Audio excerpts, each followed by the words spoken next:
Hai, selamat siang teman-teman semua. Dimanapun kalian berada, semoga kalian semua lekas sehat terus ya. Karena COVID-19 sekarang lagi meningkat nih teman-teman semua. Nah teman-teman, di dalam podcast kali ini kita akan berbincang-bincang mengenai topik manajemen stres di tempat kerja. Bersama saya, Nita Madis Difarin. Nah teman-teman, kita kali ini udah kedatangan tamu spesial nih yang gak kalah keren banget loh. Teman-teman semua diharapkan dengerin podcast kita dari awal sampai akhir ya, karena podcast kita bakal seru banget hari ini. Baik, langsung aja. Halo Kak, gimana nih kabarnya? Halo, alhamdulillah baik. Alhamdulillah, baik ya Kak. Nah, Kak, Ya. silahkan nih perkenalan terlebih dahulu supaya teman-teman kita pada tahu juga dan lebih akrab sama Kakak.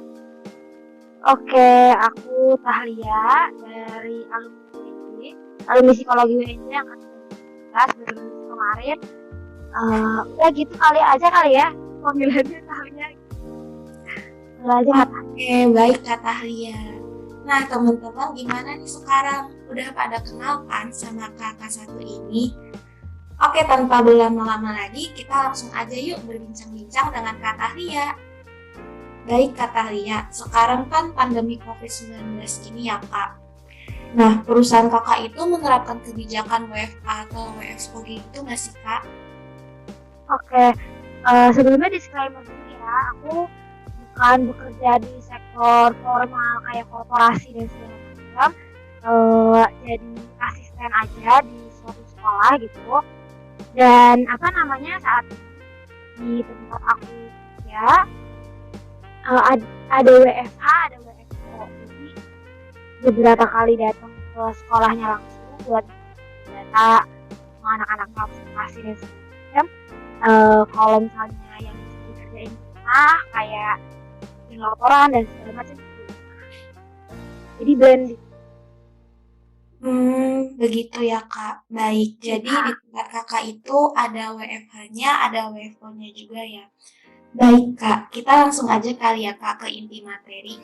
Jadi nih Kak, sebagai orang pekerja itu kan kakak mungkin udah nggak asing lagi ya Kak mengenai apa itu kebijakan sistem K3 di perusahaan. Nah yang mau aku tanya ini Kak, menurut kakak stres di tempat kerja itu hal yang wajar nggak sih Kak? Oke, menurut aku wajar banget sih di tempat kerja karena tempat kerja pasti ada tugas, pasti ada tuntutan. Jangankan di tempat kerja, di sekolah atau di kuliahan kan pasti ada ada tugas, kewajiban, tuntutan, tekanan. Tambah lagi di tempat kerja gitu. Jadi pasti ada. Dan normal-normal aja. Iya, berarti wajar ya Kak dan masih masuk Wajar. Terus Kak, menurut Kakak nih, hal apa sih yang biasanya memicu seseorang menjadi bisa stres di tempat kerja? Oke. Sebenarnya banyak ya, dan balik lagi kan stres sebenarnya dibagi dua. Ada yang stres yang positif, ada yang stres yang negatif. Stres yang positif membuat kita jadi merasa tertantang, terus habis itu membuat kita jadi terbuka sama wawasan yang baru, sama pengalaman yang baru.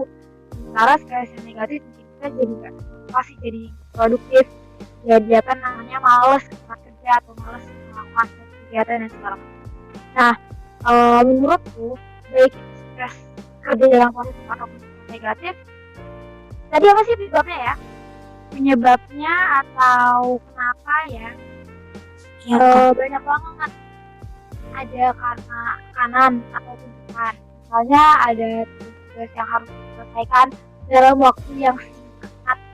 Kadang kalau misalnya aku kuliah, karena aku masih fresh grad nih, baru banget 3 bulan yang lalu, jadi masih sering ngebanding-bandingin waktu kuliah ternyata bisa kayak di kerja. Karena kayak waktu kuliah dikasih project, dikasih deadline tuh biasanya kan ya, atau enggak 2 minggu lah gitu. Bahkan kadang-kadang ada yang dari awal masuk terus sebetulnya pas keluar atau 3 bulan segala macam. Kalau di tempat kerja waktu untuk kerjainnya jadi lebih singkat karena gerakannya itu cepat, targetnya itu banyak, jadi semua hal harus bisa diselesaikan dengan secepat-cepatnya, seefisien-efisiennya gitu kan. Jadi kayak kadang di briefingnya pagi, nanti habis jam makan siang udah harus ngumpulin atau enggak di kerja kita ngambil data atau kita ngambil datanya hari Sabtu atau hari Sabtu, nanti hari Rabu udah harus ada laporan ke sekolah kayak gitu. Jadi waktunya lebih singkat, lebih mepet karena ya tadi banyak target, banyak yang harus kita capai, dan yang harus kita capai itu bukan cuma kita perorangan gitu kan.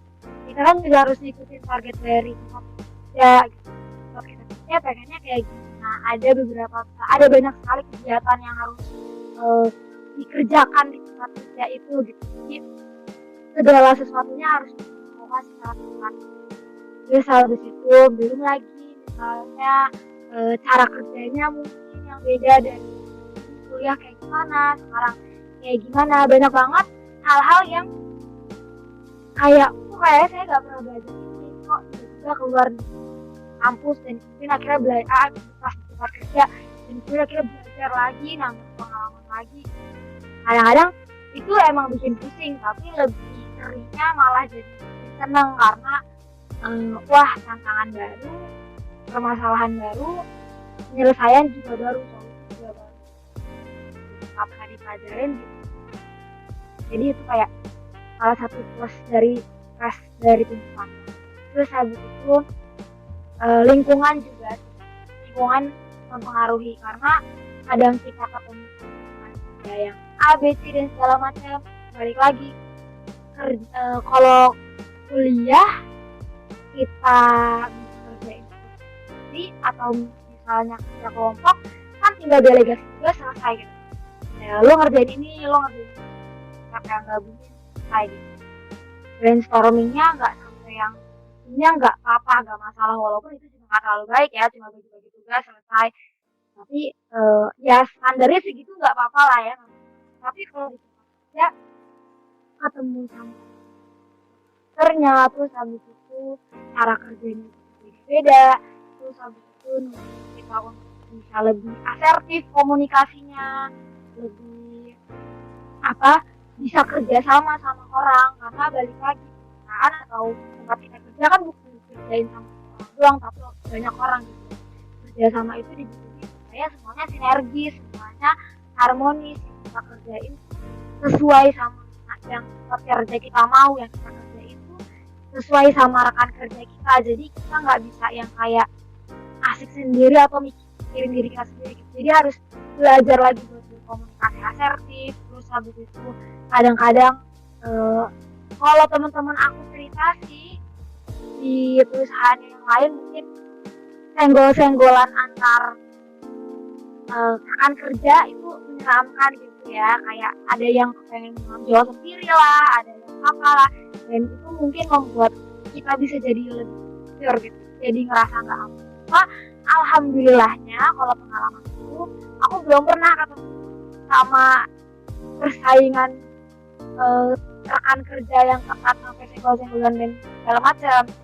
Lingkungan aku alhamdulillah cenderung sportif gitu ya, saling dukung. Cuma kesulitan bagi aku adalah adaptasi untuk komunikasi sama orang yang baru dikenal pada saat itu. Terus habis itu menjaga batasan supaya bisa lebih profesional, nggak terlalu baperan atau nggak terlalu mikirin perasaan personal gitu kalau misalnya orang, dan bisa lebih asertif.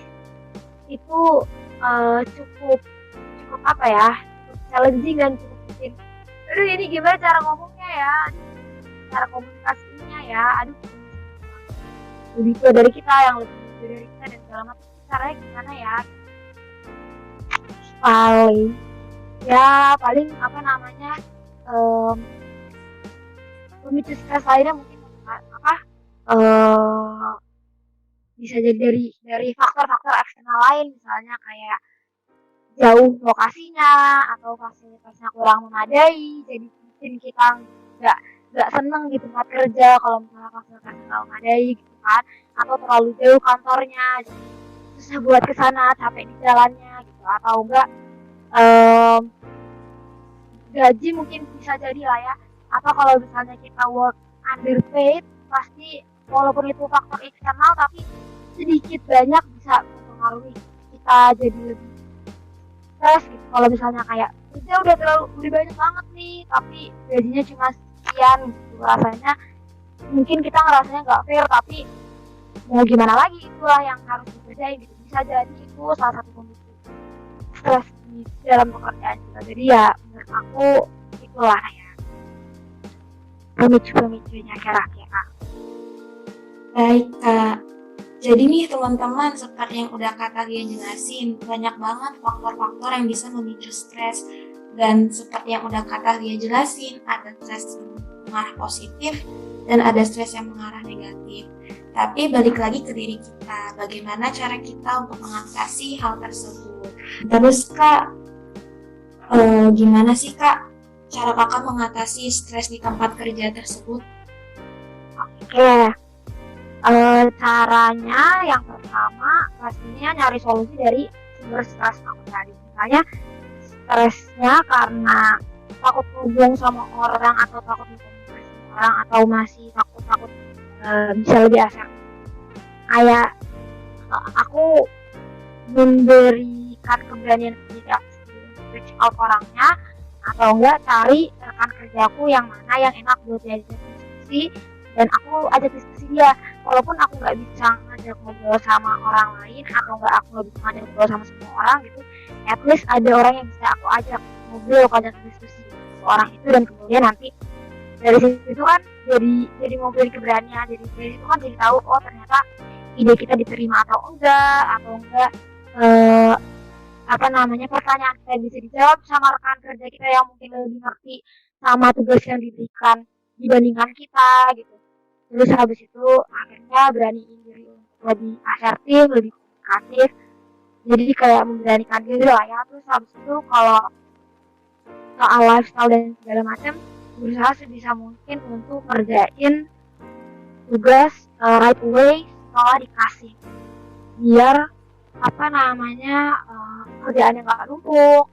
Terus habis itu emang benar-benar selesai. Kalau seandainya masih ada yang dibikin, harus segera tanya, karena kadang kita find out ini tuh sebenarnya di apa yang harus kita lakukan, kadang bikin kita bingung sendiri dan bisa jadi menambah waktu ngerjainnya gitu. Jadi tanya-tanya kalau seandainya belum tahu jawabannya apa, dan pas udah tahu langsung dikerjain sesuai sama instruksi atau sesuai sama kebutuhan.